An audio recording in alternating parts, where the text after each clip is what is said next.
Messieurs, la séance est ouverte.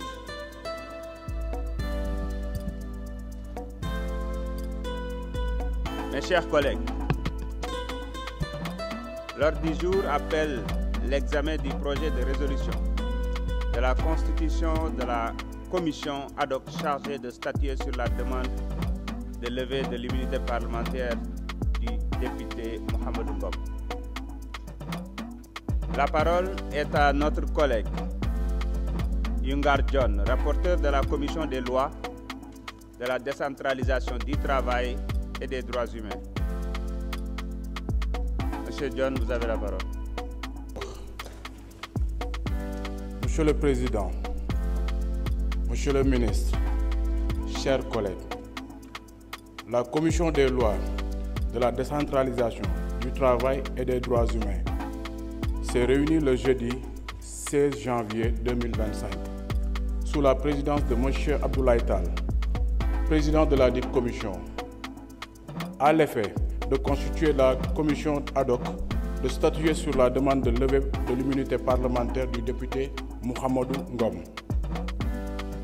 Ouvrant la séance, M. le Président a rappelé que la convocation de la commission fait suite à une saisine de M. le ministre de la Justice, garde des Sceaux, qui a transmis au président de l'Assemblée nationale le vendredi 10 janvier 2025 un courrier du procureur général près de la Cour d'appel de Dakar en date du 3 janvier 2025 demandant la levée de l'immunité parlementaire du député Mohamedou Ngom, formulé par le procureur de la République financier du pôle judiciaire financier.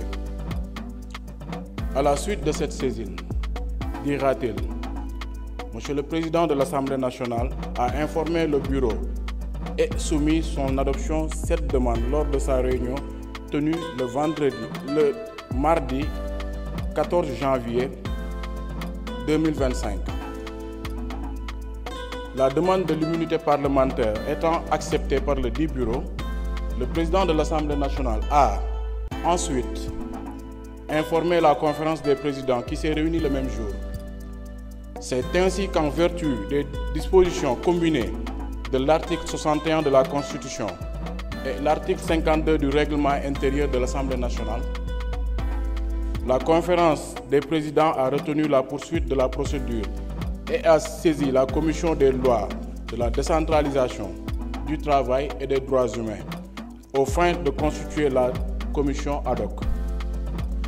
Après ces rappels, Monsieur le Président a précisé que les membres de cette commission ad hoc, au nombre de 11, seront désignés conformément aux dispositions de l'article 34 du règlement intérieur. Assalamu alaikum wa rahmatullah.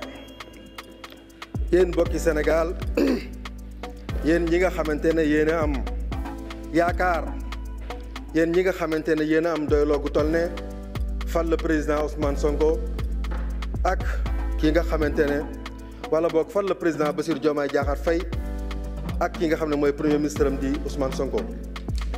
mu mel ne Sénégal réew la moo xamante ne fan yii ñu weesu dafa mel ne dafa judduwaat xale nag bu juddoo jikko yi nga xamante ne moom lañ bëgg mu màggaale ko ci ak ndawam lañ ko koy inculquer muy jikko yi engagement africain, jikko yi bonne gouvernance waaye aménagement du territoire ak li nga xam ne mooy capital humain ak équité sociale loolu war ñoo yóbbu ci économie compétitive.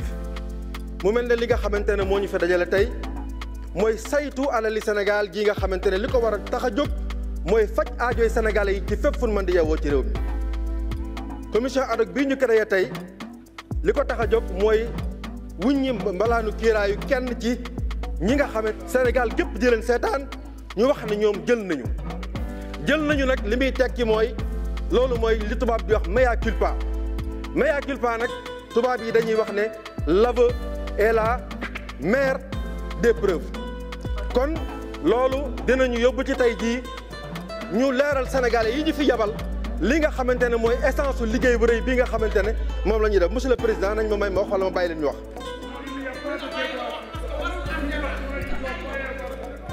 Monsieur Diop, vous restez juste sur la mise en place de la commission. Nous ne sommes pas encore en plénière. D'accord, c'est ce que je suis en train d'expliquer. Non, nous devons aux Sénégalais qui nous regardent des laissez-moi vous expliquer. Monsieur Diop, Monsieur Diop, explication lan moo tax ñu daje fi tey. Monsieur Diop, écoutez-moi. Écoutez-moi. Bismillah. Là, nous sommes sur les conclusions. S'il vous plaît. S'il vous plaît. déglu leen ma rek. fii ñu toll nii ci mbirum commission bi la ñuy wax yeggaguñu ci plénière boo xamante ne nii ce sera pour ndax dañ koy lever ou pas. kon monsieur Diop li ma lay ñaan mooy nga yem. ci lii nga xam ne rapport bi liir nañ ko. mu jëm ci wàllum résolution yi. ñu jàll ci leneen. jërëjëf dafa am moo yoo xamante ne c'est très technique. waaw li taxoon ñu daje fi tey mooy yéen ñëpp xam ngeen ko ndax xibaar boobu defe naa Sénégal yëpp si jot. procureur de la République bi nekk pôle financier dafa bind procureur général cour d'appel kooku bind ministre de la justice bind assemblée nationale pour laaj ne nañ fi samp benn commission ad hoc nag mooy benn kuréel bi assemblée nationale di samp pour di càmbar ay mbir yoo xam ni bëgg nu am ci lu leer ñu taxawal nag commission boobu mais commission boobu gis ngeen ko dañ koy taxawal du am sax débat ndax di ngeen boo leen gisee nu ñu ko tëralee groupe Pastef les Patriotes juróom-ñeenti député lañ am ci biir ñun ñu am benn non inscrit am benn commission bi doon fukk ak benn membre ñu war a xool nag lii ñuy bëgg a toppee Farba Ngom ak fan lañ ko teg ak naka la moo tax dañu war a am ñun suñu ne ci biir moo tax ñu voté ko suñu ne nag bu nekkee ci biir lu leer ci boppam mu nangu ko lu mu war a bañ mu bañ ko lu xam ni jaaduwul jaarul yoon mu dénoncé ko moo tax ñu dugg ci biir commission boobu nag bu paree dina wax assemblée est-ce que man digal naa ñu lever immunité bi walla digaluma ko ñaar yëpp mën naa am kenn ci ñoom mën naa am digal naa ko mooy oui je suis pour l'immunité digaluma ko non je ne suis pas pour l'immunité ñu indiwaat ko fii plénière boobu nag ci la ñuy wax ci la ñuy débat bu plénière ba jotee incha allah daa ngeen dégg groupe Takku Wallu Sénégal ngeen dégg ñu ci li ñu xalaat ci levée bi ngeen dégg ñu ci li ñu xalaat ci doxalin bi ngeen dégg ñu ci li ñu xalaat ci askanu Sénégal ak addina bi yépp li ñu war a dégg ci mbir moomu bu bés ba jotee di ngeen ko teewee te di ngeen ñu dégg incha allah ñun dañoo bëgg lépp lu ñuy doxal ci biir Sénégal nañ ko teg ci yoon ñu teg ko ci dëgg ba loolu bu amee rek